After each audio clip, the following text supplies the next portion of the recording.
Divisor Now, the #1 place for news and politics.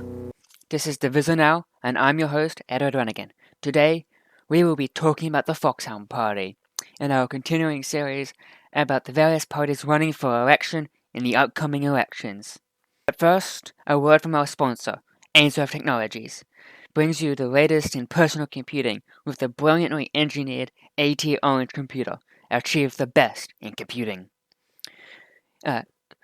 Let us quickly talk about the party's leadership. In the form of Cal Ainsworth. You might recognize the name from Ainsworth Technologies, as well as his father, Peter Ainsworth, who ran into Parliament with his own party, the Liberty Front. Cal Ainsworth is probably one of the richer people running for politics, and this could drive some people away from him, but we'll talk about that in depth with their electoral prospects. Their platform consists of a strong free market economy, codifying gun rights within the Constitution, helping religious institutions stay strong and be able to spread their word within Divisor, and a minimal welfare state, and instead having strong charities with no taxation, especially income tax, and no taxation upon money donated to charity in order to help encourage to donate to charities and to help them be able to help those in need. And now a quick word from our other sponsor, Ogion of the Action Divisor Party. Yes, I goat Peter's wife, and I don't care. Now on to the party's electoral outlook.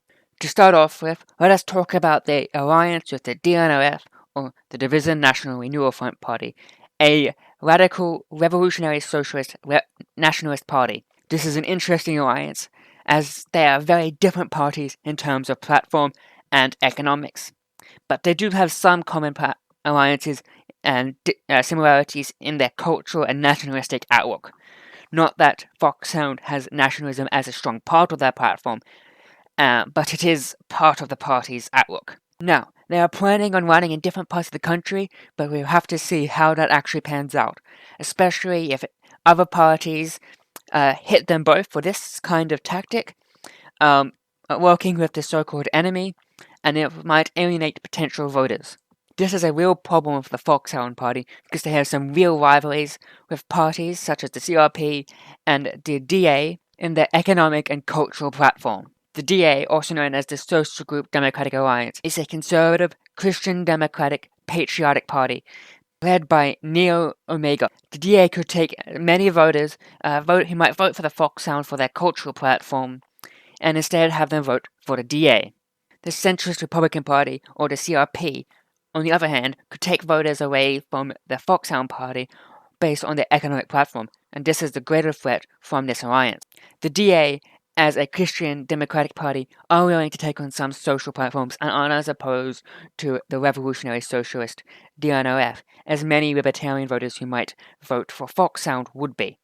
And it is the economic platform of the DNOF that might alienate some potential Foxhound Party voters for the free market laissez-faire CRP. And even without any potential complications from this alliance, they would have to deal with the fact that the DA and the CRP both contain half of the Foxhound platform.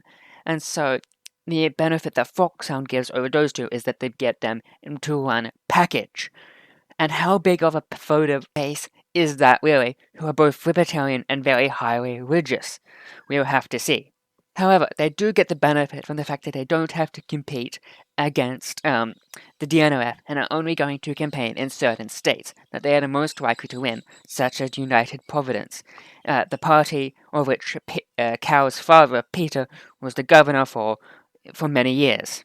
They'll also have to deal with Action Divisor, who might take some of the more radical, religious conservative people away from Foxhound, as well as the DA, that's a conservative DA as well, for their very radical, wide-tent platform. But they will also have an advantage, because all of the left-wing parties are very, very far left, and are going to alienate more moderate left-wing parties. At least so many of them. So, Foxhound, as being a more conservative, more moderate party, and very family-focused, is going to gain a bonus from that. But really, our only option is to wait and see how this turns out.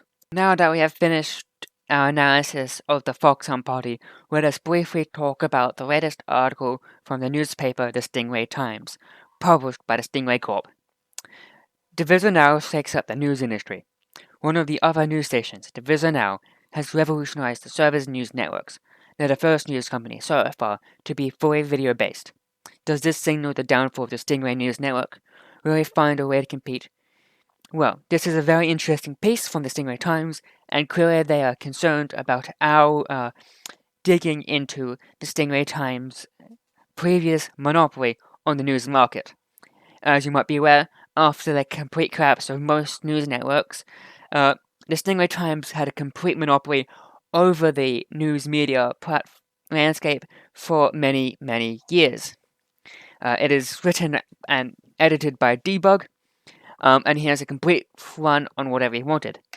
And due to the monopoly, there was a severe decline in the quality of the newspaper.